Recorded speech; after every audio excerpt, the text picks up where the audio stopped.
Here I have Oppo Reno 5 Lite, and today I'm going to show you how to change wallpaper on this device. So firstly you have to open settings, then go to the personalization section, tap allow, then go to the wallpapers.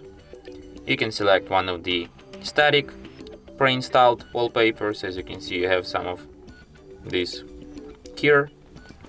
You can select one of the live wallpapers, or you can just go to the gallery and select any other image that you can download from the internet, or to just take the photo with your camera.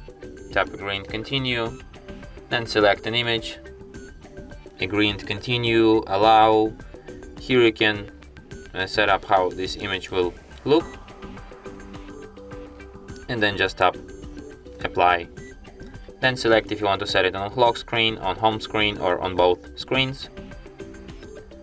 And as you can see, wallpaper changed.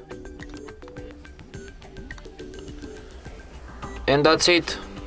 Thanks for watching. If you find this tutorial useful, don't forget to hit that like button and subscribe to our channel.